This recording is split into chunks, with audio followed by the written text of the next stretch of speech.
Could you tell us how your family, or a portion of your family, ended up in Lansing, and first ended up in the United States, and then came to Lansing? I have no correspondence or documents that tell me why they came, but we are certain because of the church activities at the time, and also the government was very intrusive, and the Crimean War was building, and my great-grandfather and grandfather had 3 little boys, and I'm sure he didn't want them to be in the military. We do have evidence that this family were rather free thinkers. In fact, there was a whole organization called Free Thinkers in Europe at that time. And I think that's what initiated their travel to America. They left through Le Havre, according to the passport that we have, that predates photography and describes the family. One passport covers the father, the old man, and my grandfather, Christian, his wife, Elizabeth Catherine Shea, and the 3 little boys.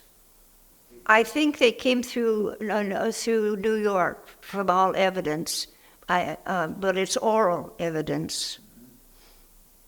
How do you think they made the trip from New York to Michigan? What do you think was their mode of transportation? I have no evidence of that, but of their land travel. But Elizabeth Catherine had brothers in Ann Arbor. There was this strong community of Germans, well established in Ann Arbor in 1854. 1854 was a remarkable year for out-migration from Wurtemberg. If you look at the authors of migrations, many of them say that 1854 was a high water mark for the loss of Germans to other parts of the world. And of course, many came to America. What did they do when they arrived here? What did they do for a living? Where did they live? Well, from Ann Arbor, they came to land on Hagedorn Road. I suppose they farmed enough to provide their own food, as most people did at that time.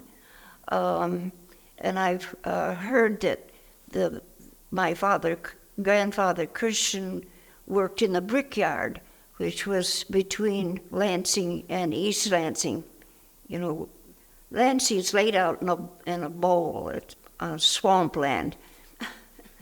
And there was a brickyard there, but they moved to the what we call the homestead at the corner of M100 and US 16, which is the old Grand River Road from Detroit to the lake, and they bought 90 acres there. It had a workshop and an orchard and all the buildings that they would need to provide for their family. And that's and was a strong brick house that was a homestead for all of the family.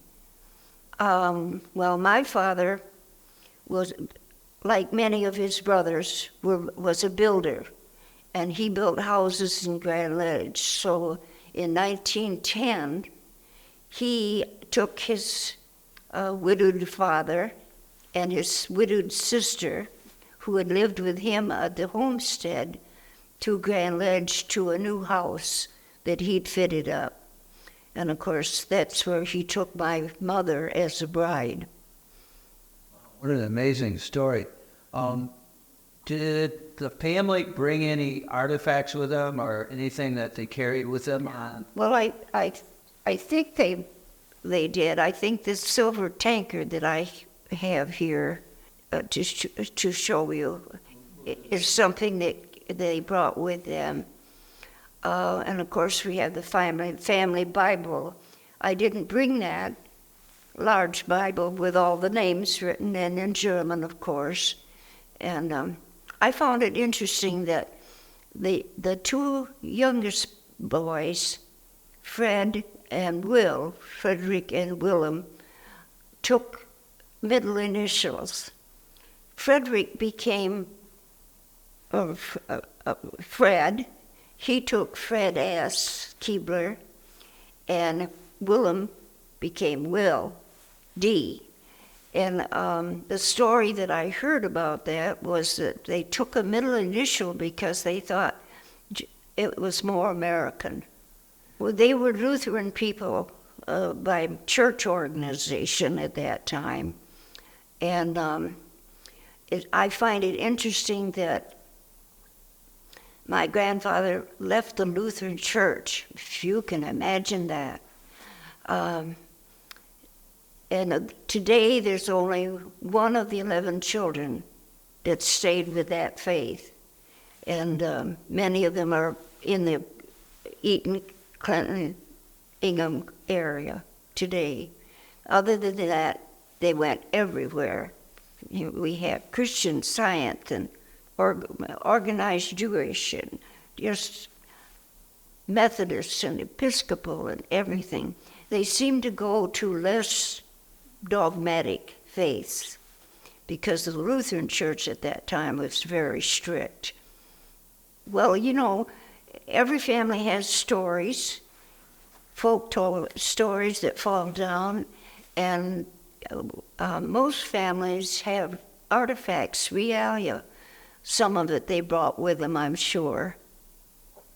But each one tells it, the material culture tells a story as well as the stories fall down. They're always the same, but they're always different. Fire.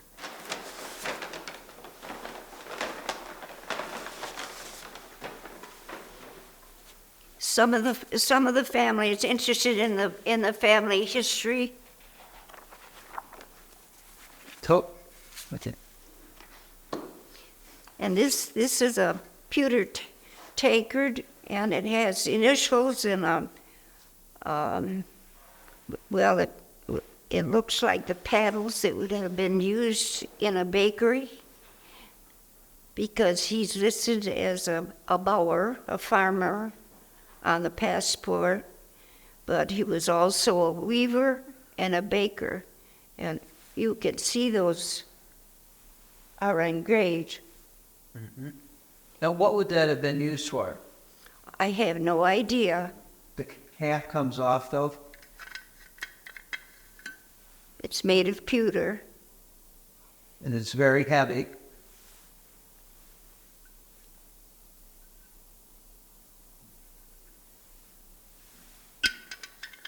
That would have been handmade. It's certainly would. I think that would be suffice for a crest. Now, is this the? Oh, this is the declaration of the intent to become a citizen. The Christian signed this and certainly lost no time filling out this form in Lansing, Michigan. Now, what does that form do? Did everyone that came to this country in that era have to fill out a form like this? It says, I forswear the king of Wurtemberg. And in other words, he gave up his citizenship in Germany and applied for citizenship in Ingham County. That's a pretty important piece for you. Oh, it is. And I think it shows the degree of intention that they had to come to America, because within a few weeks he signed this document that would continue affect his life and the life of his family forever. And an uncle gave it to me. You can see where it was folded through time, and I sent it for proper restoration treatment at the University of Virginia, where there was a very early document restoration facility. What is the date on that? 1854. That's it? Is that one of your more revered items that you have from the family? Well, I think so, and I think the passport is very interesting because it tells us the name of the boat that they came on, the Belle.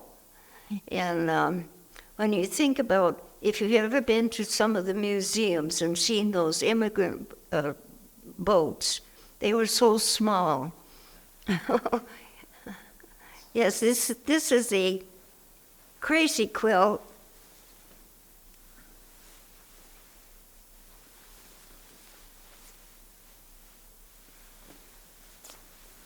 Yeah, this is the crazy quilt that my aunt Mary Kebler made, and has been passed down to the oldest girl in the family through the generations.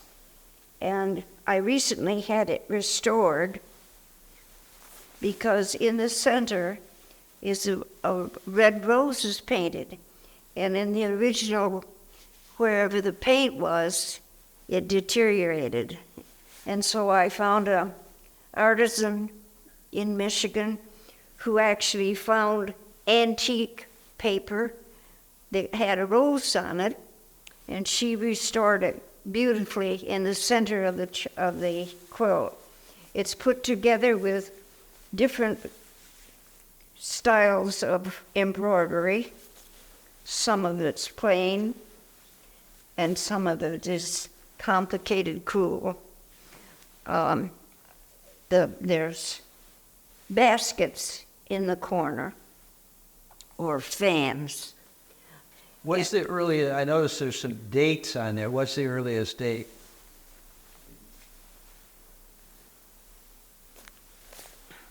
Here's a 1893. The 1880s. She made it in the 1880s.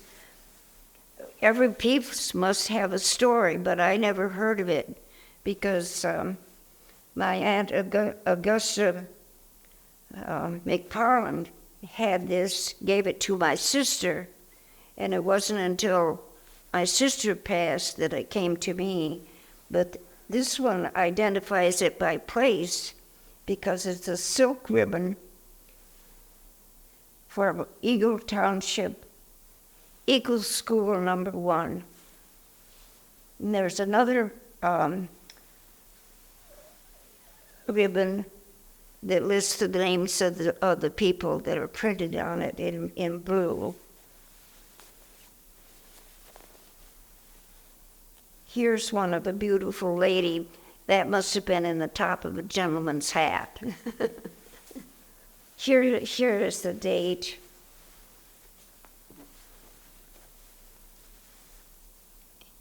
(1893). So we've had it a long time. Wow, I guess. That's very beautiful. Hundreds of pieces in there. I wish we knew the names, the story of the pieces. You know, this must have been from a gentleman's hat. And maybe this was from a wedding dress or, you know, or a piece of velvet.